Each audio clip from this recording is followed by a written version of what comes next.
Don't you think it's about time for a podcast that's more fulfilling? One that's about the vibrant exchange of ideas and perspectives that happens when we actually come together.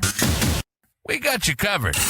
Welcome to the Deep Blue Project, where the depths of conversation meet the waves of personal experience. This is a real, raw, and unscripted show about everything from leadership lessons to self-awareness, wellness, and the latest current events. We cover it all. We have a rotating cast of guests as we share our personal stories, insights, and opinions on the issues that matter most. Plus, we have a blast while doing it. The Deep Blue Project. It's not just a podcast, it's an experience. And now your host, Chris Workman.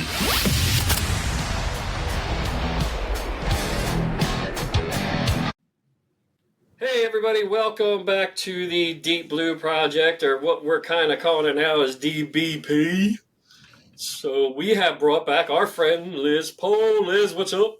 Hey, how are you? Thanks for having me. Good. Well, we got a little technical difficulties the last time, so we missed a little bit of our conversation. So Liz and I figured we would get back together and do a little more today, kind of pick up some of the things that we really wanted to talk about the last time.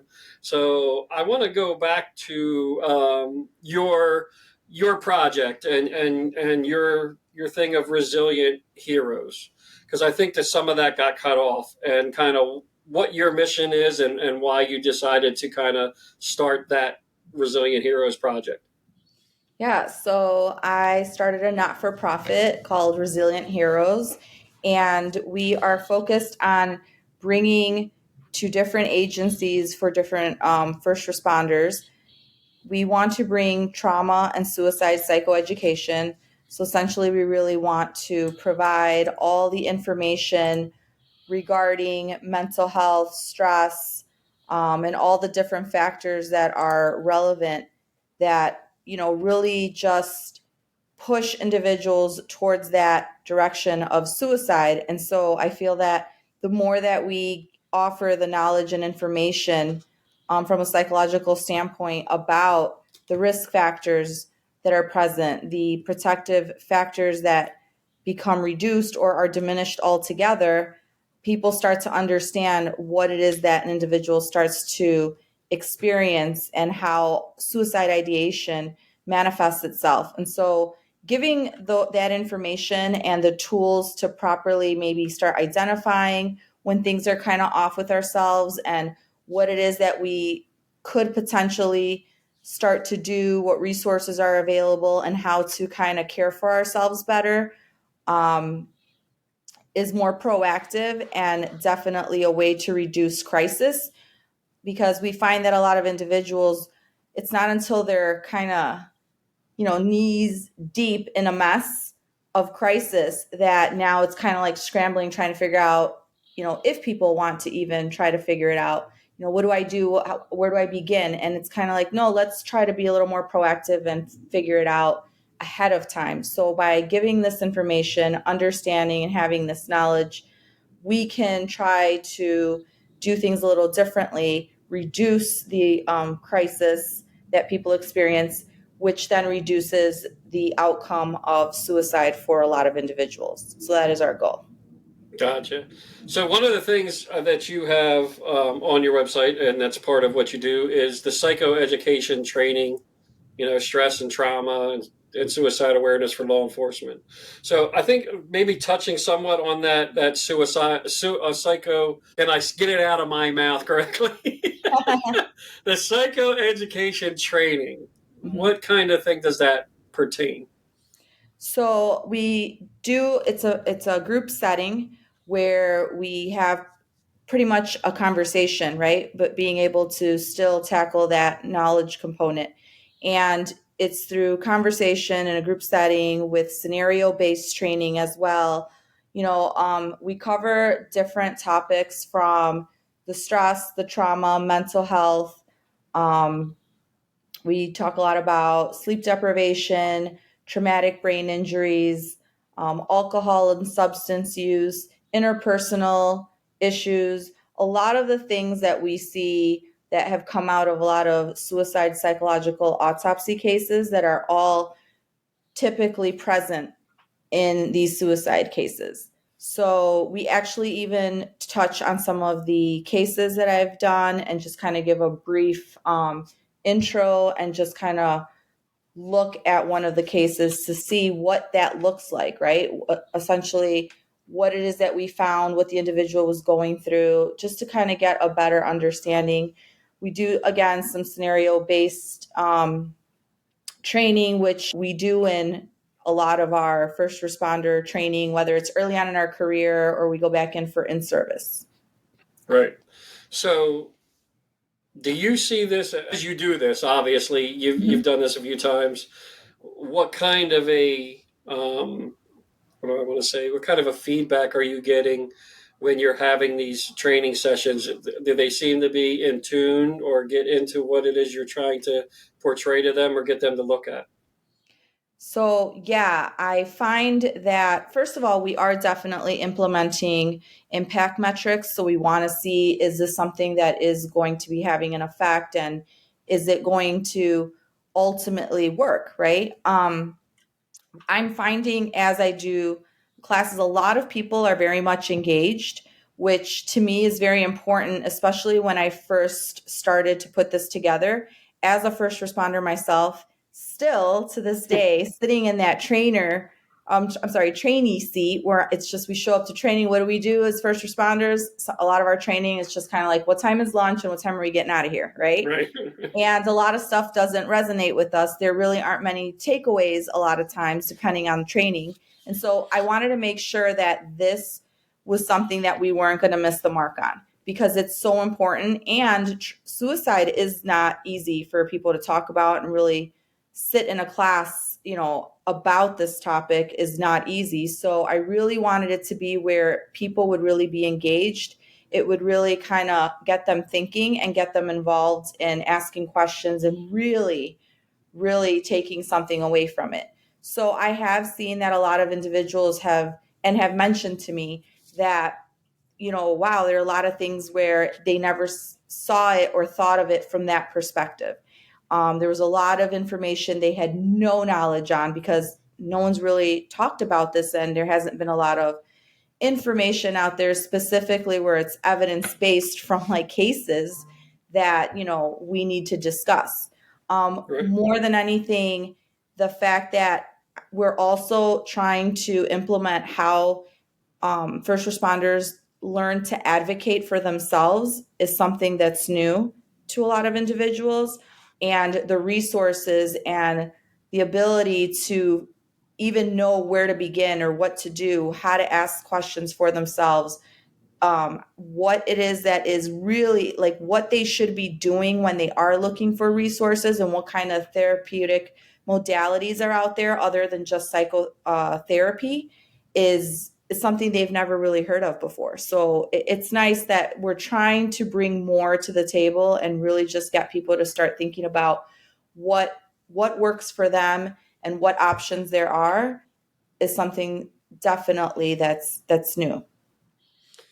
Yeah, I think you touch on a great topic, because I believe that we're all trying to kind of set our niche. And we were talking about this kind of before we came on, is one of the most important things that we're trying to do here with Deep Blue Project, and like with what you're doing with Resilient Heroes, and what we have other friends and people that have been on this podcast prior, is trying to open up that door, to open up that kind of thing in your brain. Because as you said, a lot of us, we've been doing this a long time, and we never wanted to look at that. We never wanted to look at that door and go, wow, I put all this stuff away for so long, I don't want to revisit it. But you don't realize how much it's still there.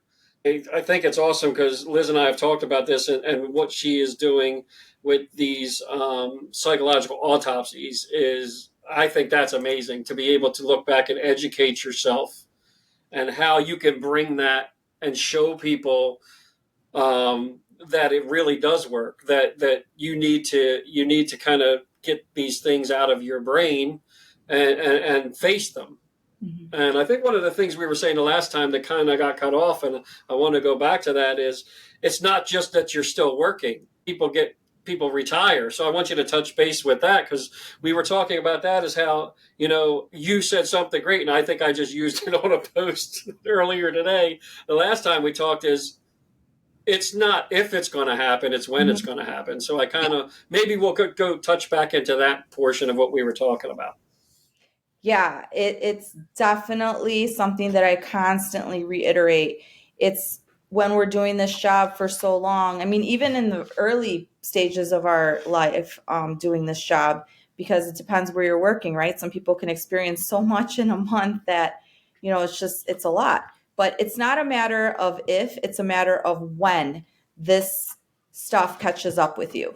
We do pretty well for the most part at dealing with a lot of, and I'll just say just for the sake of like just the job, not our personal lives, but we deal with a lot of trauma on the job. We deal with a lot of things that just kind of leave us like, wow, it just really interrupts our psyche. And we do come back to work the next day. We do continue on the rest of that tour, even when we're dealing with, a very critical incident. We do return, we keep pushing forward, we do continue to respond to the calls and all of that. However, just because we're technically able to continue and function to a certain degree to carry out our duties doesn't mean that we're super okay. We all run around and we're like, we're good, yep, we're fine. But realistically, we still haven't dealt with maybe some of the trauma from yesterday or last week or last month. We haven't even begun to process a lot of what we've experienced. And so when I say it's a matter of time, that means that whether it's going to be a year from now, a couple years from now, or into retirement, somehow all of that you didn't process, that didn't, wasn't dealt with, is going to come back. And when it comes back up in different ways for different people. A lot of people start having a lot of difficulties with intrusive thoughts, where all of the images and memories and pieces of certain incidents just start coming up and they're flooding your brain, and it starts to interrupt your behavior. It interrupts your sleep abilities. It interrupts you just even when you are sleeping with nightmares. You start to have some possible PTSD-like symptoms. I mean, everyone's so different, but it definitely is a matter of when, not if. Right. Another piece that I just thought of as you're speaking that we kind of touched on, and I think it's a very important piece, because I feel that people see us in a different manner. So one of the things we talked about was when officers are on a scene and when we're dealing with stuff. And, we have people recording, and if it's a big enough scene, you have media there, they're recording, you got people recording through body cameras or whatever, and they make a statement gets made, and you brought this up, of people saying, well, look, the officer, there's this stuff going over here, might have had an accident, I think, with a child injured, or a bad accident, and these officers are standing off to the side, and they get caught like chuckling or laughing, and people have a fit about that, and they just don't understand that, like, they're already thinking, I have to move on to the next call. It's not that I don't care, it's I have to reset myself for the rest of the evening. Yeah. And I have found in my own experience early on in my career, that I found myself, or other officers that I was around found themselves in those situations where people were questioning from general public are wondering why we're either smiling kind of off to the side on a scene, or why we're kind of like involved in our own chatter. And it's kind of like, it's something very difficult for individuals who are not doing this work day in and day out, to understand that it's not that we don't care, but to some degree we do become desensitized, in the sense that, yeah, we still care. We still have feelings and emotions about it as human beings, right? But we do have to move on to the next. In that moment, sometimes because our adrenaline is going as well, we're just focused on getting the job done. It's business. So we're sitting there, we're on a scene, it's horrible, but you're not really trying to focus on it from an emotional standpoint. You're trying to carry out your duties, get the scene secured. You're trying to make notifications that you have to make, whatever. And then on top of it, sometimes people don't realize, like, this is a scene that we're all on right now. But guess what? Depending, and I can tell you in Chicago, depending where you're working, you will be at another scene just as bad or worse within the next 2 hours or less. So it's, especially with shootings. So it's hard when people aren't carrying out these tasks all day, every day. But we do try to explain that to individuals, and, sometimes they kind of get it, and other times it's kind of like, it's one of those, like, unless you're actually doing it, you don't really quite get it. Right. But I think that kind of now puts both pieces together for us. Mm-hmm. So you have the section where we're seeing this and we're dealing with this, and some of us have been dealing with it for 20 plus years, yes. Seeing all this stuff. But the thing is you don't realize that while we put that stuff away, and you seem to see this uncaring attitude, which is not. It's just mm-hmm. It's just perception is a value that everybody looks at. It's perception is something that is very misgiving, but they don't realize that you're pushing that away for that moment, but all that stuff is still socked up inside your head. And yep. You're just pushing it back for the next one and pushing it back for the next one. And right. Sooner or later, we all get full. Like, you can't ever get to a point where you think that you've totally forgotten about something. I can say that personally. I can think of things. I'm sure I can remember things that happened 20 years ago, 30 years ago. I mean, because it just stays with you. So I think that's what we're trying to teach people, or trying to get through to people. Like, you may push it away for that little bit of time, but we're trying to tell you it's okay to go out and find some way to give that outlet so you don't have these issues. And one of the things that we really focus on, excuse me, in the psychoeducation is that we do happen to find ourselves compartmentalizing all of that, right? Or trying to kind of shove it down and just kind of move on to the next, right? And that's a coping mechanism for us, because we just have to keep going, correct? But even though we are compartmentalizing that, putting it to the side, or just kind of suppressing it, doesn't mean that it's done, it's over, it's never going to come back. We've moved past it. No, you're just kind of pushing it to the side. You're kind of rerouting things, right? But you will come up against it again later. And so that's the issue that we're finding. A lot of individuals, as much as we try to tell ourselves we're good, or we've moved past it, or that was so long ago, years ago, right? We think, okay, well, we're past it. To some degree, yes, but not fully. I mean, there are traumas that people never dealt with when they were children, that when they come on this job, certain triggers will bring up those old traumas and cause problems for individuals. And people are thinking, well, no, that was a child. That was so long ago. No, that's just kind of how the body keeps score. And that's how human beings are made.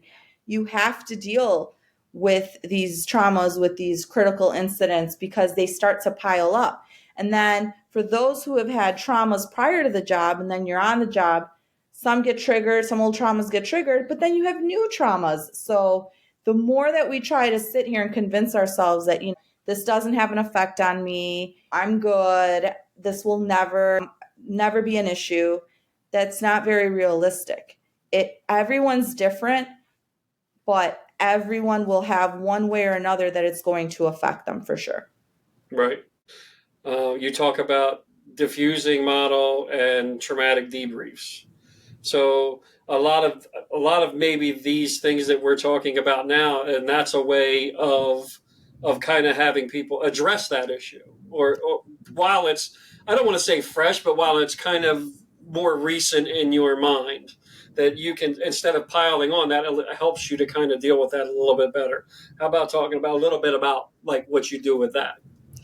Right. So The debriefs and diffusions are a little different in the sense that, so one would be more so after the critical incident, and one is pretty much at the, like, still that same day when it's pretty much kind of all come to an end. So a diffusion would be kind of like if you're in your tour of duty and now right before everybody, the job is done, right before everyone's going to head out and head home, we kind of get everyone together and we kind of go over a little bit of the incident, how that was rough, maybe kind of really quickly just let people know, hey, that was pretty messed up. And, just be aware that if you start feeling like you're not yourself, you're having a hard time getting past this, whatever, you're just letting them know, like, this was a tough situation. Take care of yourself, take care of each other. If anything comes up or anybody needs anything, we're here and we'll be able to get you whatever you need.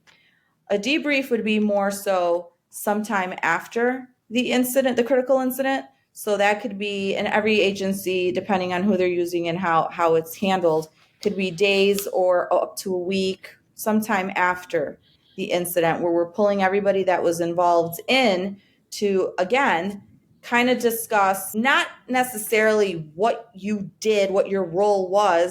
It's more of like, okay, here's the situation. We were all involved. It's more of like the trauma, right? And like how difficult the situation was to mentally, I guess, handle. And you really kind of go into that, where you're at mentally, how you're feeling, what you thought about it, and how you felt after the fact, maybe, what you were experiencing, your reactions to it. And then you really want to go into the educational component to let people know, okay, well, kind of like you hear me say, this was a very normal reaction to a very abnormal situation, right? And so you're trying to get people to understand that whatever you may have felt or you're feeling now is pretty normal. And what have you done for yourself since? And then also offer the resources, and if necessary for some individuals, if things aren't getting any better, if you are struggling with stuff. So again, both instances, you're trying to process what has occurred, because this stuff is a lot and we're human beings, and it really can affect you mentally, emotionally, and in some cases even physically. So it's really just a way to stop, pause, instead of just like machines continue to go on to the next, and it's kind of like, oh my gosh, we're on overload here. Let's kind of process and understand what's occurred, and hey, are you good? Are you really good? And let's move on. And for the most part, a lot of people will be good and everything will be fine. And that's great. But for some people, they're not. And that's where that's why we do, so we can make sure that we can get you back a more grounded space to where you were prior to the critical incident. Right. I think that's kind of what our important part is, and what you're trying to do, what we're all trying to do. But talking about these things, right? Mm-hmm. So we feel like we've done this for years. Yeah. And nobody ever taught us that. No. Like, nobody ever gave us the tools to be able to deal with these things the right way. Right. Which has caused, it causes problems everywhere. I mean, it causes problems in everything, depending on how you decide that you want to handle that. And right. We all handle things in a separate way. So our process and the Deep Blue Project and having people on like Liz and having others that we have is trying to say, hey, like, we're not trying to tell you how to live your life. Like, we're not trying to tell you what you have to do. We're just trying to say, hey, these are things that we've all dealt with, things that experiencing, and we're just trying to say, hey, let my experience maybe help you to say, don't let it get to that point. Right. Don't wait for 20 years and all the stuff that you pack away to finally decide to deal with that. Mm-hmm. Because then I can tell you this from personal experience, like, when you do finally decide to deal with that, a lot of that weight just lifts off of you. I'm not going to say it goes away, but you find a way to better deal with it and address it when those things come up for you. But you find that way by talking with others and using people like yourself and others around us that are able to put us on a path or help us kind of look at those things and go, hey, it's okay. It'll be all right. And I think that leads us into your Hope for Heroes project. I think that what you have listed there and kind of what you're doing with that, and I'm going to let you talk about it because you obviously know what your position is with that than I do. But I think that that's something that's fantastic. So we can go into that and talk a little more about that. Yeah, so with Resilient Heroes, this not-for-profit, we would like to offer this trauma and suicide psychoeducation to different agencies for police, paramedics, firemen, dispatchers, and military. We're really trying to get the information out to have people ultimately just have the better knowledge and tools to be able to provide self-care for themselves if they find themselves struggling, or not even necessarily to the point where they're in crisis or anything, but just really just get a better handle of things when we're all kind of off, and we really just need to take the initiative and better care for ourselves instead of waiting till things are so bad and it's just that much harder to try to get out of. So we have started the psychoeducation program, and we are offering this to all agencies across the U.S. And it is really to be carried out to, at the design of whatever's needed for each agency. So if it's a half day or a full day, or whether it's for just really in the recruit entry academy phase, or if it's in service, or if it's for leadership. I mean, it's something that we will work to design for whatever it is that the agency needs. And we have found that a lot of individuals are just really liking the idea of so much that we talk about, so much that we introduce that people really haven't been introduced to before. I mean, there was a time where we were just thrown out into the lion's den, and it's kind of like, all right, figure it out. And then like towards the middle end of your career or in retirement, now you're left with, oh my gosh, like I'm so negatively affected by all that I've experienced, and I never really had anybody kind of guide me through it, and now I'm just kind of a mess.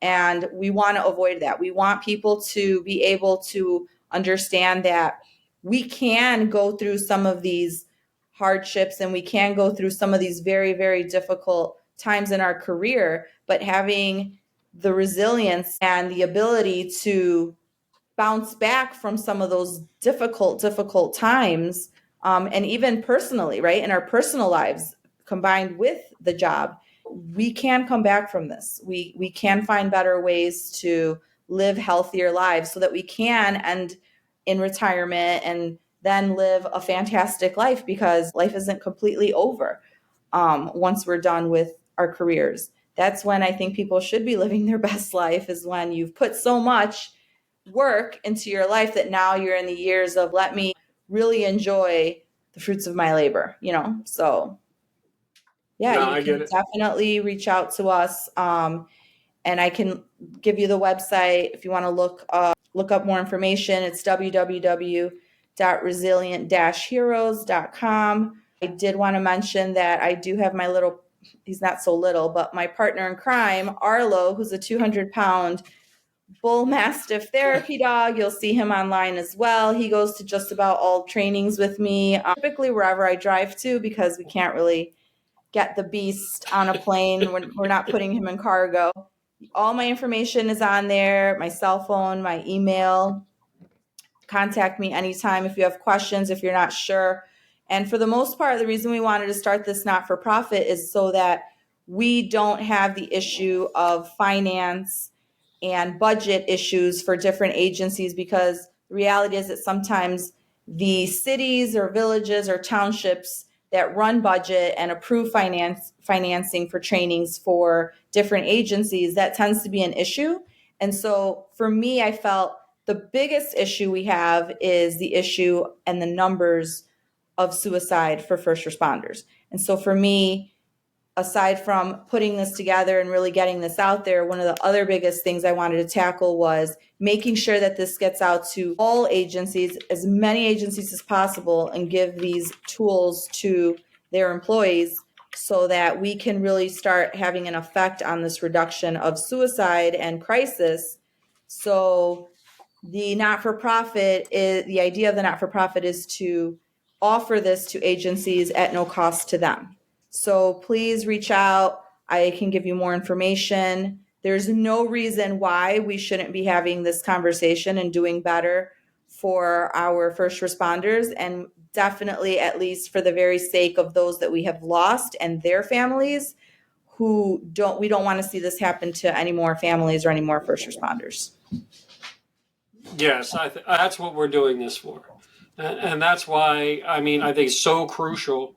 And I wanted to bring Liz back on because that's the point, right? That is what we're here for, is to say that whatever it is and whatever you're struggling with, that people out there want to help you. Don't think you're alone in that fact that you got to do this by yourself. Even if you don't want to reach out to people who are in your inner circle or not with work because you're afraid of the stigma that might come from it, or you know what, call Cop Line, do 988, do something. Mm-hmm. Call someone and just have someone listen, because I'm sure that you get to a point where you just need someone to listen to you and to tell and to hear what your story is. And if you don't want to do that, you don't have anybody close to yourself to do that, please know there's somebody out there that will listen to you. Call one of these helplines. Do something. Call that's me. Amazing. Yeah. Call Liz. Call me. Call me. Yes. Like I said, give us a call. You're not the only individual out there struggling or hanging on by a thread. There's a lot of people that are in a lot of pain, and a lot of times people don't even want to necessarily die. They just want to stop the pain. So we get it. And so please reach out.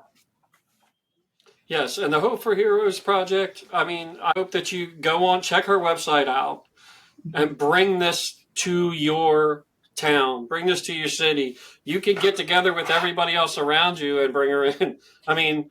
If you're out there and you're part of this and you get the chance, go to her site and donate to it. This is nonprofit. She's trying to bring this to you, to be able to give you education and help you, because if it helps one person, it helped enough. Absolutely.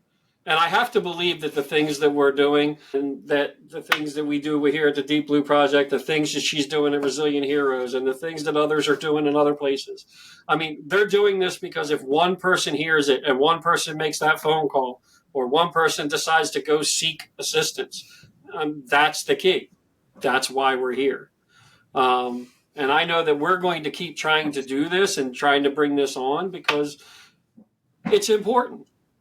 And I want to leave it with, there's some things that you need to realize, and Liz touched on it, and the fact that the things that you're experiencing aren't necessarily just job related. She touched on it. You have home stuff too that you're dealing with.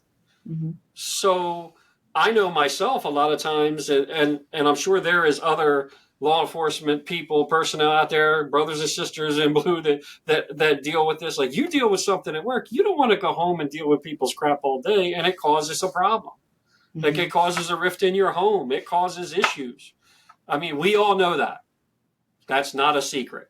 So if you've done this job for a minute, you know you bring stuff home whether you choose not to or not. And this can help that and help you have a outlet that is a healthy outlet, as opposed to something of going towards looking to chill it with alcohol or with pills or with anything else. Whatever your reason or way of coping, if it's an unhealthy way of coping, it's going to catch up with you sooner or later. So I want to thank you, Liz, again for coming back on. I know that people love hearing from you. You have a great message. You're doing wonderful things with Resilient Heroes and the Hope for Heroes project. And I've seen you out there, and we're going to try to get you over here on the East Coast sometime. And absolutely. I'm ready. I'm packed and ready to go. Yep, we're going to come have you visit and give your class on this end. And we're starting to work with something new, and we're hoping in 2025 it kicks off. And if it does, and we're hoping that Liz will be part of the Deep Blue Project Roadshow. And our job is that we're going to try to take this on the road to help others out there and maybe reach a group of people who may need it. And as she said, if you need anything, reach out by email, give us a holler. You can find me on LinkedIn. You can find me at Deep Blue, deepblueproject.com. You can find me at deepblueproject at outlook.com. I mean, I'm here to help you. Like if I don't know, I'll get somebody who can help you. And Liz is the same way. Please check her website out. Absolutely. Thank you so much, Chris, for all of the work that you're doing, for taking the initiative as a leader, because we oftentimes don't have enough leaders in command that really show how much they care. And the work that you're doing is incredible. And the fact that you're really taking the time out of your day, with so much responsibility that you have as command staff, it's really important. It's really appreciated. And I really thank you. Well, thank you. I've told everybody who's asked, I said, this is therapy for me. I mean, this is a chance for me to meet people like yourself and others and have these conversations.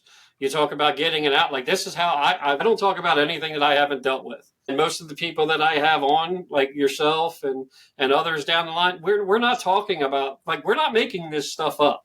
No. Like, we're talking about things that we have dealt with in our lives and 20, 30 years of public service. So I hope this helps somebody. I thank you guys for listening today. And I thank you, Liz, again for coming on. Thank you. And I'm sure she will be on again because me and Liz just love having those conversations.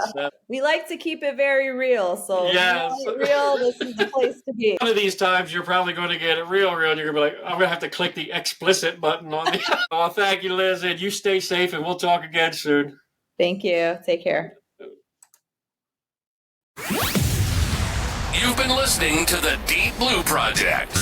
As a father, husband, friend, and someone who loves to chat about anything and everything, Chris brings over 3 decades of public service experience to the table. With a background in firefighting and law enforcement, along with degrees in criminal justice and behavioral science, he's seen it all, and he's learned a thing or two along the way. We hope you enjoyed the show. If you did, make sure to like, rate, and review. We'll be back soon. But in the meantime, find us on LinkedIn and X at Deep Blue Project. Find our website at deepblueproject.com. And to reach out, send an email to deepblueproject@outlook.com. Keep keeping it real, and we'll see you next time on the Deep Blue Project.